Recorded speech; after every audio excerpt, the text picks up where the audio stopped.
بسم الله الرحمن الرحیم. دعای سلامتی حضرت رو بکنیم انشاءالله که تحت توجهات خاصه این حضرت داشت باشیم انشاءالله. بسم الله الرحمن الرحیم. اللهم کن ولیک الحجة ابن الحسن صلواتك علیه و علی آبائه فی هذه الساعة و فی کل ساعة ولیا و حافظا و قائلا و ناصرا و دلیلا و عینا حتى تسكنه أرضك طوعا وتمتعه فيها طويلا. المستغاث بك يا مولاي يا صاحب الزمان، المستغاث بك يا مولاي يا صاحب الزمان، المستغاث بك يا مولاي يا صاحب الزمان. انشاءالله که خدای متعال انواری از صبر و بردباری و سکینه بر قلب مقدس امام عصر علیه السلام الساعی نازل بفرماید به برکت صلوات بر محمد و آل محمد. اللهم صل علی محمد. عرض خدمتگزار داریم خدمت شما زائرین محترم با این بدنها و پاهای خسته از اینکه وقت گذاشتید در خدمتتون باشیم ممنونیم. انشاءالله این قدمها مرهمی باشد بر زخم قلب نازنین حضرت زینب سلام الله علیها، بر مرهمی باشد بر دل مجروح و محموم و مغموم امام عصر علیه السلام. شخصی از حضرت زهرا سلام الله علیها در مقابل این همه حقی که از امیرالمومنین قصد شده بود و خلافت حضرت رو قصد کرده بودن سوال کردن چه شد؟ چرا امیرالمومنین علی ابن ابی طالب در مقابل این همه ظلم و ستم سکوت کردند؟ چرا 25 سال خانه نشینی اختیار کردند؟ چرا قیام نکردن، دست به شمشیر نبردن؟ مگه حقش نبود؟ حضرت فرمودن چرا حقش هم بود، ولی دلیلی داشت. دلیلش رو با یک حدیث حضرت زهرا سلام الله علیها فرمودن به نقل از فرمایش پدر بزرگوارشان: مثل الامام مثل الکعبه از تعطا ولا تعطی. مثل امام مثل کعبه است. کعبه جایی ساکته، ثابته. این مردم هستن که به سمت کعبه حرکت میکنن و دور کعبه طواف میکنن و حج به جا میآورن و حاجی میشن. مردم به سمت امیرالمومنین نرفتن، اونو یاری نکردن. حج به سوی کعبه فریضه و واجب، حج به سوی امیرالمومنین علی ابن ابی طالب و ائمه معصومین هم فریضه و واجب هست، چرا که قبله دلها و کعبه جانها امیرالمومنین علی ابن ابی طالب و فرزندان بزرگوارشون هستند.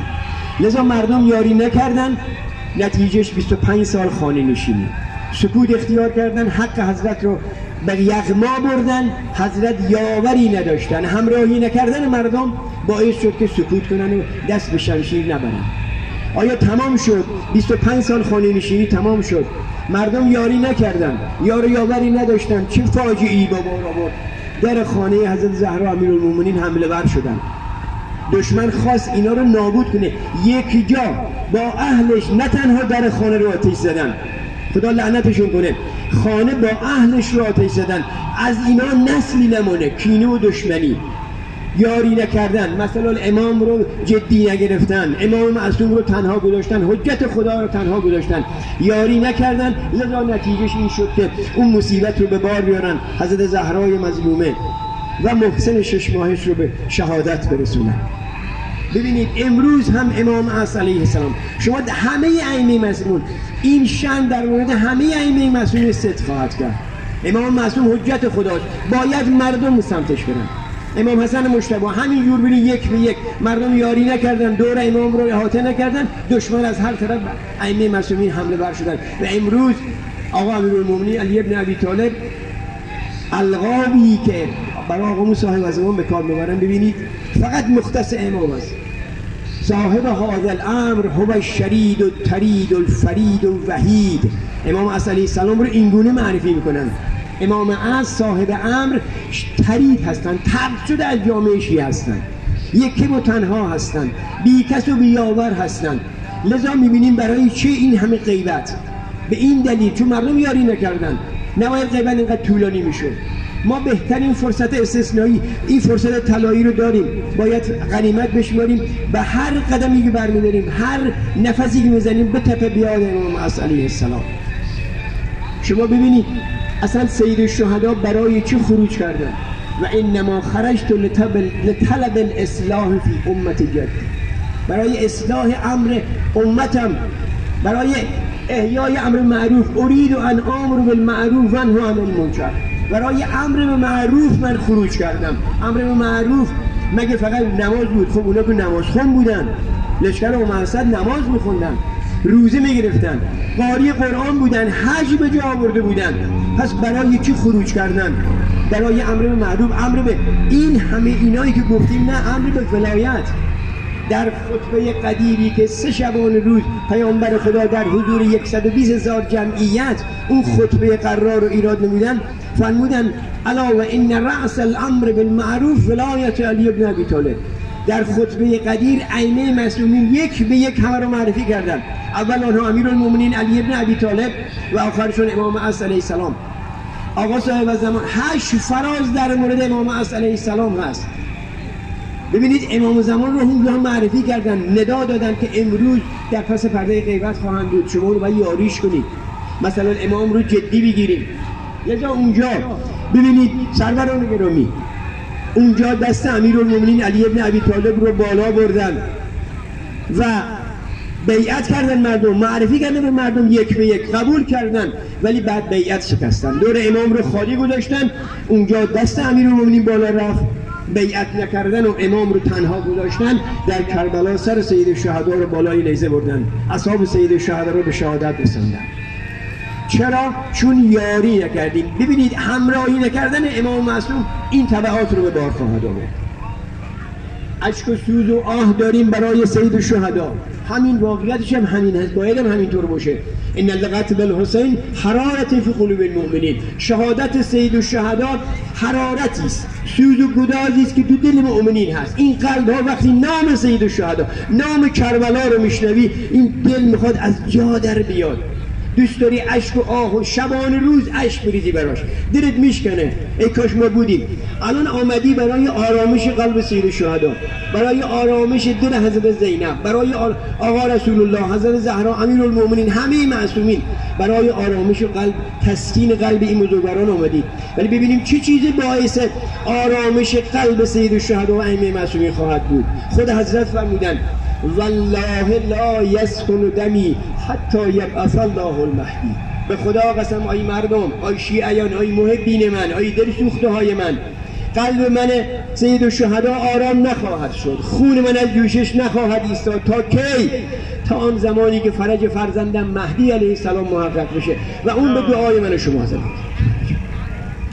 و اون به دعای من شماست، به اون زرنگی و به اون زیرکی من شماست. المؤمن باید زیرک باشه. دعا کنیم، الدعا مخ العباده، دعا سلاح مؤمن است. اگر دعا کنیم من و شما انشالله فرج محقق خواهد شد و خواسته و تسکین قلب همه ائمه معصومین خواهد بود.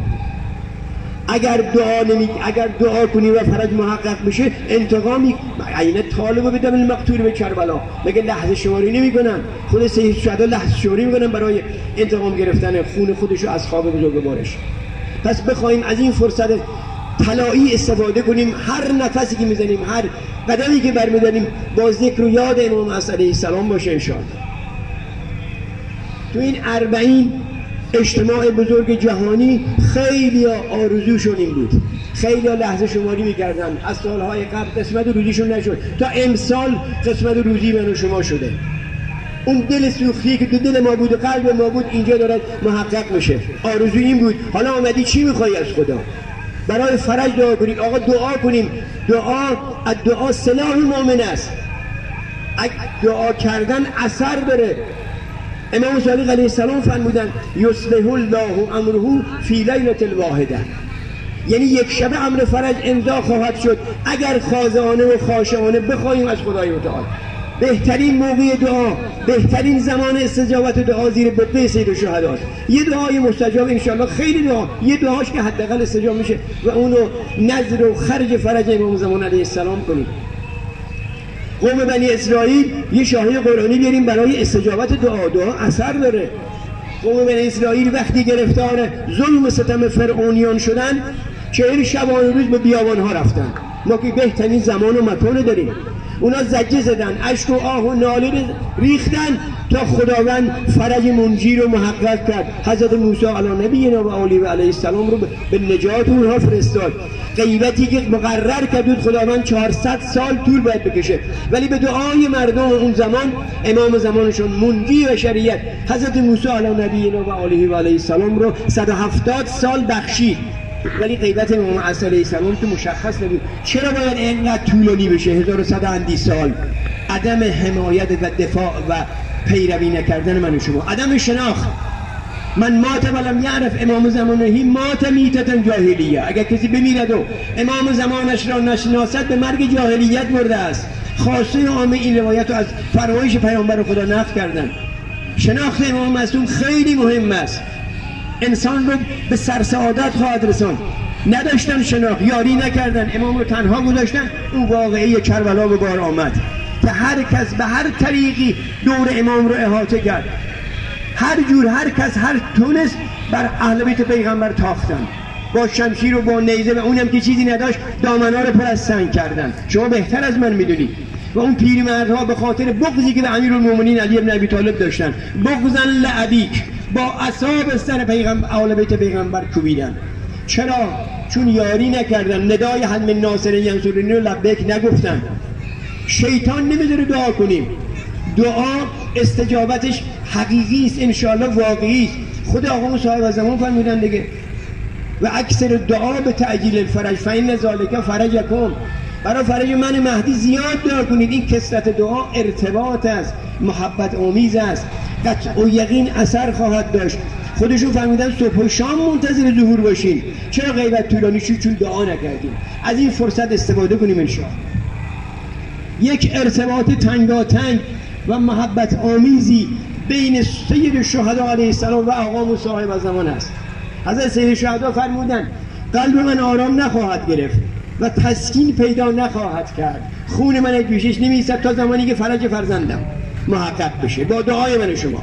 امام علیه السلام می‌فرمایند لیبکین صباحا و مساها، یا جدا نبودم در اون روز شما را یاری کنم، ولی شبان و روز به جای اشک خون گریه می‌کند حضرت، لحظه شماری می‌کند. قلب حضرت میتپه به یاد امام زمانش آقا صاحب الشهدا، میتپه قلبش مهدی مهدی، و امام زمان هم دارن لحظه شماری می‌کنن. پس از این فرصت استثنایی انشاءالله زیر قبه سید الشهدا رسیدیم. همه یک صدا ندای عجل ولیک الفرج رو ندا رو سر بدیم که انشاءالله محقق بشه، و انشاءالله وقتی ظهور محقق بشه انشاءالله به دعای من شما اولین حرکت، اولین روزخوان سید الشهدا آقا صاحب زمان هستن. وقتی پشت به کعبه میدهن خودشو معرفی میکند انا بقیت الله، انا سمسال المنتقم، منم اون انتقام گیرنده خون سید الشهدا و اهل بیت پاکش. الا یا اهل العالم ان جدی الحسین قتلوه ادشانا.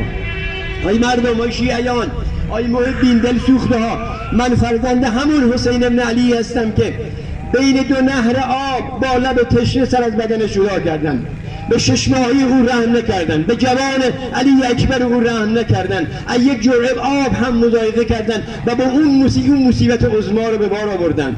الا یا اهل العالم ان جدی الحسین ترهوه عریانا. ای مردم، ای شیعیان، من فرزند همون حسینی هستم که بدن مطهرش رو 3 شبانه روز روی خاک گرم کربلا به رهنه و عریان رها کردن که بنی اسد زنهاشون آمدن اون حضرت رو با اون غریبانه و مظلومانه به خاک سپردن. الا یا اهل العالم ان جدی الحسین، دلها بسوزد. الا یا اهل العالم ان جدی الحسین سقهوه عدوانا. من فرزند همون حسینی هستم که بدن مطهرش را زیر سم اسبان 10 تا اسب وحشی و خشن نعلای تازه زدن، بر بدن مطهر سید الشهدا اهل پیکش باغ تاختن.